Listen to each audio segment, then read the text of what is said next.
सियापति रामचंद्र भगवान की जय हो। सच्चे दरबार की जय हो। आज के आनंद की जय हो। रामायण ग्रंथ की जय हो। नमः पार्वती पतये हर हर महादेव। जय जय श्री राधे। रामायण में सबसे पहले मंगलाचरण है। सभी को प्रणाम। बंधन पूजन किया है। सब देवताओं की आज्ञा लेकर कथा गाई है। फिर इसमें गुरु वंदना है। रामायण में देवताओं के प्रमुख भी प्रमुख हैं गुरुदेव। गुरु की बहुत सारी चर्चा रामायण में लिखी है। जीवन में अगर गुरुदेव हैं, किसी साधु तपस्वी सन्यासी ने आपका हाथ पकड़ा है और आपको अपना मान लिया है, मंत्र सहित कंठी गले में धारण करा दी है, तो कंपलसरी आपका 70% टेंशन कम हो जाता है। इतनी सारी प्रॉब्लम आपकी समाप्त हो जाती है केवल गुरुदेव के होने के कारण। छोटे बच्चे के साथ अगर माँ है तो उसका तो 90% टेंशन खत्म। जब तक माँ है बच्चे के साथ, बच्चे को कुछ करना नहीं पड़ता। उसके खाने की चिंता, सोने की चिंता, मार्ग में ट्रैफिक की चिंता, उसके ऊपर कोई जानवर अटैक ना कर दे उसकी चिंता, आंधी तूफान की चिंता, ये सब मां को होती है। बिल्कुल मां के द्वारा ही, मां से भी महान गुरुदेव को माना है। तम रिधो तक्तयान बंधम, महर्षि वाल्मीकि रामायण में लिखते हैं कि जब मनुष्य को समय होने पर, शरीर की आयु होने पर मोतियाबिंद का रोग आंख में आ जाता है। सबको आता है। मोतियाबिंद के रोग से सबको गुजरना पड़ेगा, बुढ़ापा आया तो कहा जब मोतियाबिंद आ जाता है तो आंख तो अच्छी रहती है पर कुछ दिखाई देता नहीं है। रेटिना अच्छा होता है, आंख के सेल्स भी अच्छे होते हैं, पर आंख के ऊपर एक जाल पड़ जाता है और फिर वो जाल जो है डॉक्टर के माध्यम से ऑपरेट कर दिया जाता है तो आंख जैसी थी वैसी अच्छी हो जाती है। तो महर्षि गोस्वामी तुलसीदास कहते हैं कि जिस प्रकार से आयु बढ़ने पर मोतियाबिंद आकर आंख अच्छी होकर दिखना बंद हो जाता है जाल के कारण, ऐसे ही हर व्यक्ति की बुद्धि के ऊपर मोतियाबिंद आया हुआ है। आदमी पढ़ा लिखा होकर के भी अंधा बहरा गूंगा बैठ के जी रहा है। आप भी पढ़े लिखे ही हैं और आप उसी पढ़ाई के बल पर यहाँ हैं। कोई जॉब कर रहे हैं, कोई बिजनेस कर रहे हैं। आपको जो टैलेंट है उसके आधार पर ही सब है, पर केवल आप धन कमाने में माहिर हैं पर जीवन को बचाने में माहिर नहीं है। आपको धन कमाना आता है पर जीवन बचाना नहीं आता है। धन से सारे काम नहीं हो सकते। क्यों? धन केवल और केवल धरती पर ही चलता है। धरती के अलावा धन की चलने की कोई चलन जगह नहीं है, कहीं और वैल्यू नहीं है। धन की वैल्यू अगर कहीं है तो वहीं है जहां धन को पैदा किया गया है। ये जो डॉलर है ये मनुष्य का बनाया हुआ है। भारत में रुपया चलता है वो भी मनुष्य का है। पहले मनमोहन प्रधानमंत्री थे भारत के, फिर मोदी जी आए, उनका मन हुआ तो उन्होंने फट बंद कर दिया 1000 का नोट। उनकी बॉसगिरी के कारण 2000 का चालू कर दिया, और फिर बॉसगिरी की 2000 का बंद कर दिया। यानी इस सारी माया के ऊपर मनुष्य का ही अधिकार है। अर्थात एक जो संस्था है सरकारी जिसको कहते हैं, उसके हाथ में ये सब है, क्योंकि उसकी पॉलिसी ने ही इसको वैल्यू दी है, कीमत दी है। बाकी फिर इसकी वैल्यू कहीं नहीं है। सरकार ने 2000 का नोट भारत में बंद किया अभी पिछली साल, अब उसे कोई लेकर जेब में नहीं घूमता, न कोई घर में रखता है, और ना ही उसके लिए कोई इच्छा रखता है, न कोई तृष्णावादी है। अब सब लोग जो है नोट जो चल रहे हैं चलन में, उनके लिए लोग पागल हैं। सब 500 का मिले, 500 का मिले, बड़ा नोट मिले, कम जगह में ज्यादा पैसे आ जाएं, चुराने में टेंशन नहीं है, छुपाने में टेंशन नहीं है। तो अब 500 के फिक्र में, 500 की चिंता में घूम रही जनता। 2000 के में घूम रहे थे पहले, उससे पहले 1000 में घूम रहे थे। पर ये यही है, वहां नहीं है इसका कोई चलन है, वहां नहीं चलता ये। और चलाना है तो धरती पर ही चलेगा, चाहे दूसरे देश में जाओ के चलाओ। टैक्स देना पड़ेगा, करेंसी को चेंज करना पड़ेगा, और यही चलेगा। जिस चीज का चलन यही मनुष्य के द्वारा है और यही समाप्त हो जाएगा, वो तो हम कमा रहे हैं। पर वो यहां के बाद जहां हमें जाना है वहां ले जाने के लिए हमारे पास क्या है? अच्छा और बुरा कर्म है और कुछ नहीं। अच्छे बुरे संस्कार हैं और कुछ नहीं है। तो गोस्वामी जी कह रहे हैं कि माया का जो जाल व्यक्ति की बुद्धि पर पड़ गया है, लालच का, मोह का, उस जाल को काटने के लिए जैसे डॉक्टर ऑपरेशन करता है, वैसे ही सद्गुरु भगवान के चरणों का जो रज है या जो चरणों की जल है, गुरुदेव के, संत के, तपस्वी महात्मा के पैर के अंगूठे के नाखून का जो जल है या उनके मिट्टी रज है, अगर वही हमारी बुद्धि पर चरणों लग जाए तो वो पर्दा फट जाता है, वो जाल निकल जाता है और हमें सब सच सच दिखने लगता है। फिर हमें सब दिखाई देता है कि सही क्या है और गलत क्या है, क्या करना है क्या नहीं करना है।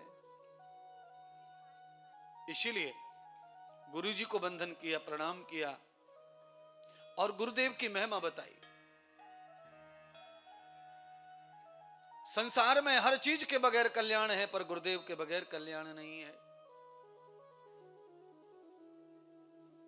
करोड़ों लोग बिना शादी के रह रहे हैं दुनिया में और बढ़िया जी रहे, मस्त रह रहे। आप लोगों से ज्यादा आनंद में हैं, पर गुरु के बगैर वो भी नहीं रह पा रहे मस्त।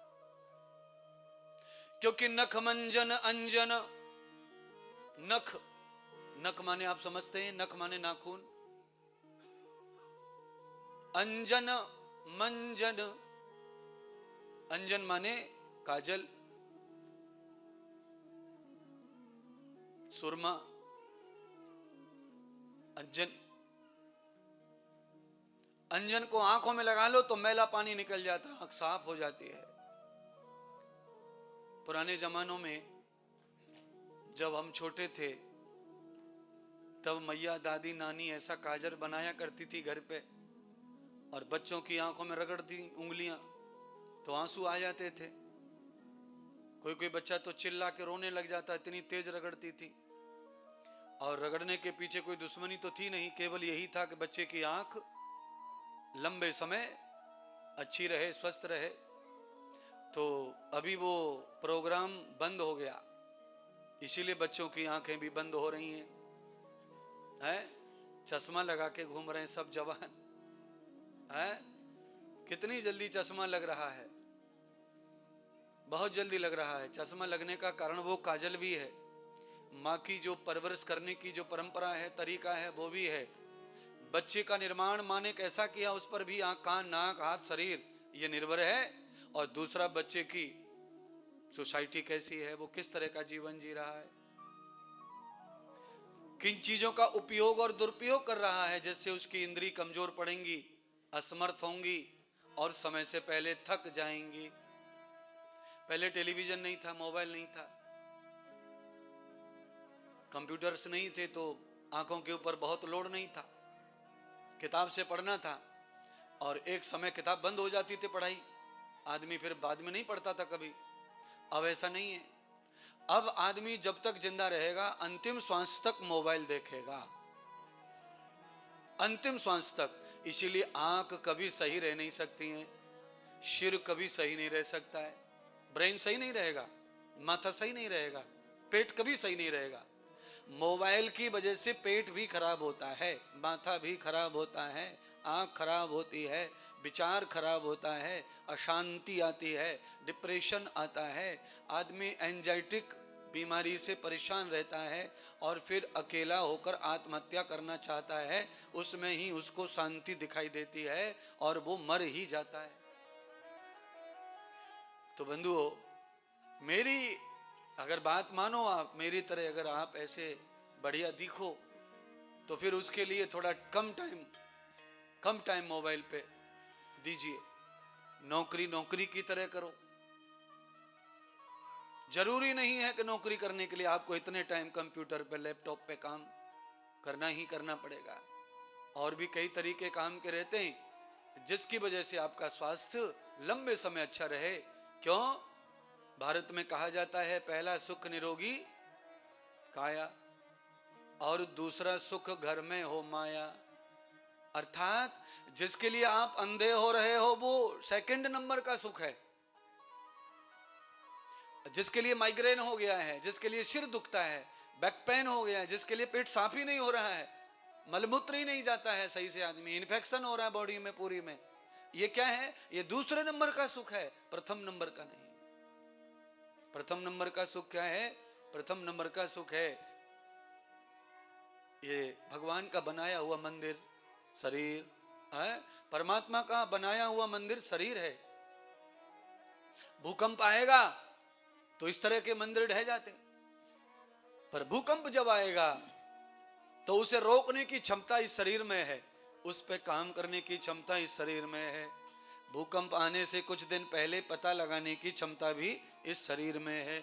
इतना ज्यादा इसमें सेंसर लगाए भगवान ने कि ये हर चीज को भांप सकता है, हर चीज को समझ सकता है, मृत्यु को भी समझ सकता है मानव कि मेरी मृत्यु आने वाली है, ये उसको एहसास हो सकता है। पर जब होगा एहसास, कब? मुख अंजन मंजन, गुरु जी के चरणों का रज, गुरु के चरणों का अमृत जब वो पान कर लेगा, तब उसे इस बात का एहसास होने लगेगा कि भूकंप आने वाला है, मौत आने वाली है, कष्ट आने वाला है, दुख आने वाला है, सावधान हो जाओ। आप कहेंगे ये संभव नहीं है, मौत का पता किसी को चला नहीं है तो हमें कैसे पता चलेगा? ऐसा बिल्कुल झूठ है। मौत का पता करोड़ों लोगों को पता चला है और करोड़ों को पता चलता रहेगा। आपको पता नहीं चल रहा है, इसका मतलब आपके सेंसर खराब पड़े। उन्हें जागृत करो, एक्टिव करो। सारी शक्ति वो आपके अंदर है, वो शक्ति ऋषियों में जो थी वो आप में है। क्यों? मेरे प्रभु राम में जो पावर है वो आप में है। क्यों है? क्यों है? क्योंकि ईश्वर अंश जीव अविनाशी, कि ईश्वर अंश जीव अविनाशी, चेतन अमल सहज सुख राशि।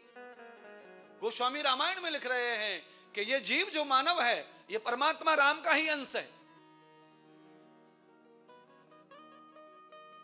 अच्छा बताओ, भगोने में मैदा रखा है, घुला हुआ मैदा, भगोने में मैदा रखा हुआ है और उसमें से एक कटोरी भर के छन्ने में डाल लिया और कढ़ाई गर्म है, तेल गर्म है, उसमें यों यों कर दिया तो क्या बन जाता है? जलेबी बन जाती है। अब बताओ, अब जलेबी अलग होगी भगोने से, कुछ कर दिया यों यों, चाशनी में डुबो दिया सिक्के। अब बताओ, भगोने का मैदा पसंद करेंगे लोग के जलेबी को? है? तो आप सब जलेबी हैं और भगवान भगोने का मैदान है। पर यातान द्वयाम तम पुरुषः, अगर भगोने का मैदे का अस्तित्व खत्म हो जाएगा तो जलेबी भी रहने वाली नहीं है। फिर वो नहीं रहेगी। परमात्मा के अंश हम है, सारे रस हम में है, सारे स्वाद हम में है, सारी प्रोसेस और एक्टिविटी हम में है। परमात्मा अपने आप को मौन कर लिया है प्रभु ने। भगोने में जैसे मैदा पड़ा है, ऐसे भगवान भी दुनिया में पड़े हैं। बोलो, आपने जहां जूता उतारे वो कौन सी जगह है? गुप्ता जी, जहां जूता उतरे सबके वो जगह कौन सी है? क्या कहें उसका नाम क्या कहें? भारतीय मंदिर ही कहें उसको, कुछ और कहें? लिखा तो कुछ है नहीं, तो भारतीय मंदिर ही कहना। लोहे की जो ग्रिल लगी है उसके अंदर अंदर क्या है?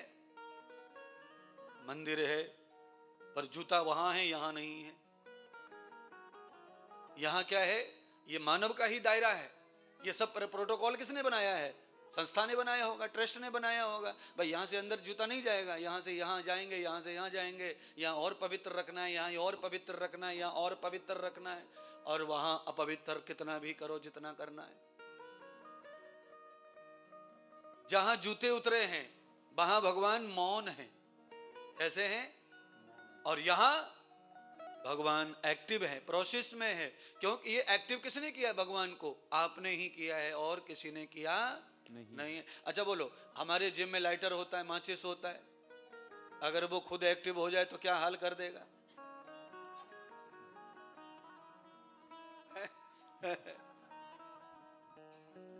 बोलिए ना।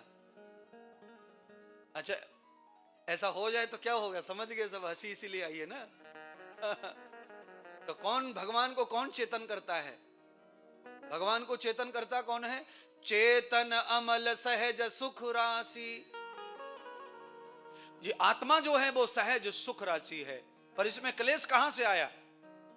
परमानंदम आत्मानंदम। आत्मा तो परमात्मा का ही रूप है, उसमें दुख कहां से, क्लेश कहां से आए? तो उसमें दुख और क्लेश आने का कारण है तुम्हारा मन, तुम्हारी बुद्धि, और तुम्हारा चित्त, और तुम्हारा अहंकार, जो आत्मा के संग रहता है। अंतर सूक्ष्म शरीर में रहता है। सूक्ष्म शरीर में रहने वाले चार हैं: मन, बुद्धि, चित्त और अहंकार। तो आप कहेंगे महाराज ये कैसे समझाया आपने, कहाँ लिखा है? तो कहा पतंजलि ऋषि ने, पतंजलि ने लिखा है योग दर्शन में, कपिल मुनि ने लिखा है सांख्य दर्शन में, जयमुनि ऋषि ने लिखा है यही सूत्र वैशेषिक दर्शन में, जगत गुरु शंकराचार्य ने वेदांत दर्शन में लिखा है, कणाद ऋषि ने भी लिखा है।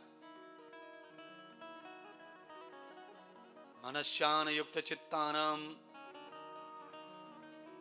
मन और चित्त, बुद्धि और अहंकार, इसके बारे में नॉलेज तो सबको है। सब जानते हैं कि मेरा मन है, मेरा मन है, मेरा मन है, मेरी बुद्धि है। और घर वाले भी कहते हैं इसे कितना भी पढ़ा लो पर इसकी बुद्धि नहीं चलती, इसकी बुद्धि ही नहीं चलती। इसका मतलब बुद्धि तो है, घर वालों को भी पता है कि बच्चे में बुद्धि है पर चल नहीं रही है। तो इसका मतलब सब जानते हैं बुद्धि है, मन है, चित्त है, अहंकार है, पर किसी को आज तक दिखाई दिया नहीं है, है? आज तक दिखाई नहीं दिया किसी को मन बुद्धि। अगर बुद्धि किसी को दिखाई दे जाए तो लीवर की तरह ट्रांसप्लांट हो जाएगा, फिर किडनी का ट्रांसप्लांट हो जाता है, लीवर का ट्रांसप्लांट हो जाता है, हार्ट का हो रहा है, और आंखें बदली जा रही हैं, पर मन बदला नहीं गया, चित्त बदला नहीं गया, बुद्धि बदली नहीं गई। और है पर किसी को स्थान मालूम नहीं है उसका। अगर आपको मालूम है तो बताओ बुद्धि कहां है? आप सब लोग क्या करेंगे? हाथ ऊपर की तरफ ले जाएंगे, खोपड़िया की तरफ। हे राम, मेरी तो बुद्धि में कुछ आ ही नहीं रहा, कब से गुरुजी समझा रहे हैं, पर हाय राम मेरी बुद्धि में कुछ, यानी इधर बुद्धि मानते हैं, इधर बुद्धि है ही नहीं, बुद्धि नहीं है यहां, ये बुद्धि नहीं है। कहां है बुद्धि? अगर साइंस में जाएं, अगर मेडिसिन में जाएं, डॉक्टरी में जाएं, तो बुद्धि यहां है पीछे, दो माथे हैं पीछे में, ब्रेन माने बुद्धि, तो यहां पीछे बताइए बुद्धि तो डॉक्टर ने। कि इधर है, यहां है, इसीलिए इधर मत मारो, इधर खोपड़ा फट जाता है कई लोगों का ईंट से। हमारे वहां बहुत लड़ाई होती है भारत में, पत्थर मार, ईंट मार, देवरानी जिठानी के ऊपर चढ़ जाती है भारत में, और बड़ा भाई छोटे भाई को काट डालता कुल्हाड़ी से। तो यहां टांके आते हैं, इधर मरता नहीं है। बड़ा भाई भी इतना बेशरम होता है, मरता नहीं जल्दी, टांके लगवा के जिंदा होके आ गया और कोर्ट कचहरी कर रहा है, दे धड़ाधड़ दे धड़ाधड़ है।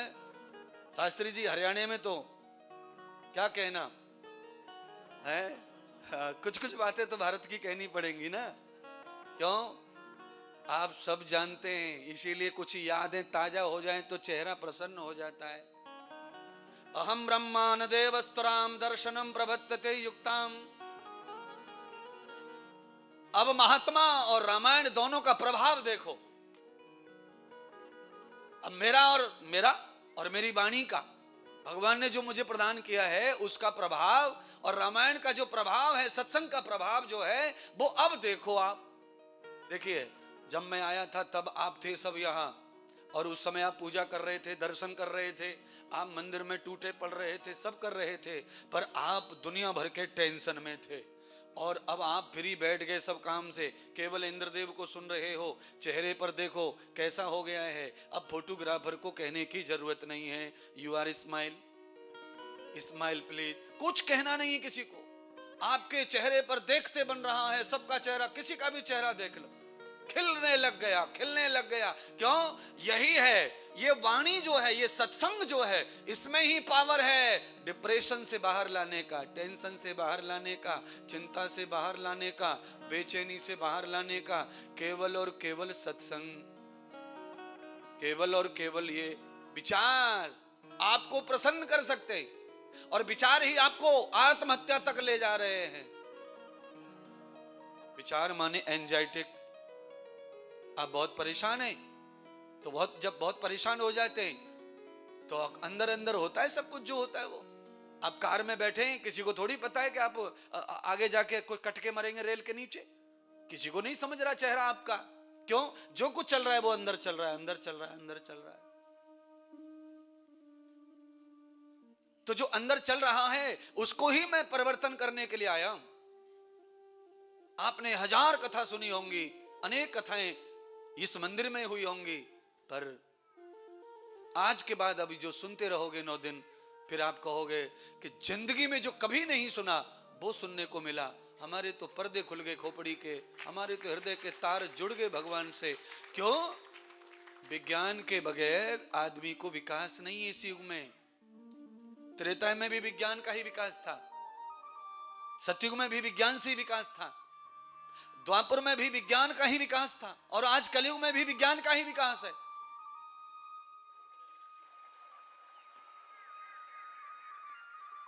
विज्ञान का अर्थ केवल हवाई जहाज बनाना नहीं है, विज्ञान का अर्थ सॉफ्टवेयर बनना नहीं है। विज्ञान का मतलब केवल कोई केमिकल खड़ा कर दिया, इलाज के लिए दवा बना दी, उतना विज्ञान नहीं है। विज्ञान का अर्थ होता है अपनी बुद्धि को विकास करना, अपने मन का विकास करना, अपने चित्त का विकास करना, अपनी आत्मा का विकास करना। ये क्या है? ये मंदिर का आकार ऐसा क्यों? मंदिर के ऊपर पिरामिड क्यों बनाया है? ये विज्ञान ही है। घर के ऊपर नहीं बना सकते क्या मंदिर की गुंबद? कौन रोकेगा हमको? हमारी मर्जी। हम अपने घर के ऊपर भी ये सब बना सकते हैं जो मंदिर में बना है।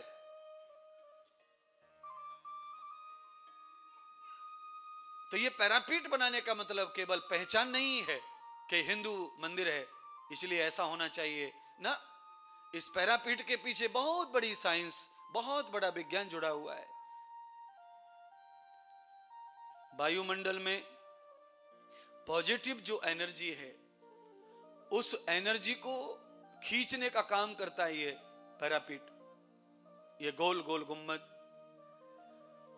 और वो एनर्जी सीधी देवताओं में रक्षित हो जाती है, मूर्तियों में, और उस एनर्जी को आने वाला वो भक्त प्राप्त कर लेता है जो पॉजिटिव होकर मंदिर में प्रवेश करता है विश्वास के साथ। चप्पल चोरने वाला कोई अगर मंदिर में इधर उधर आएगा, जिसकी सोच अच्छी नहीं है, उसको वो एनर्जी नहीं मिलेगी। और जिसको पॉजिटिव एनर्जी चाहिए उसको पहले से ही अपने आप को पॉजिटिव करके ही आना है मंदिर में, तो वो झोली भर के जाएगा शक्ति से, सामर्थ्य से।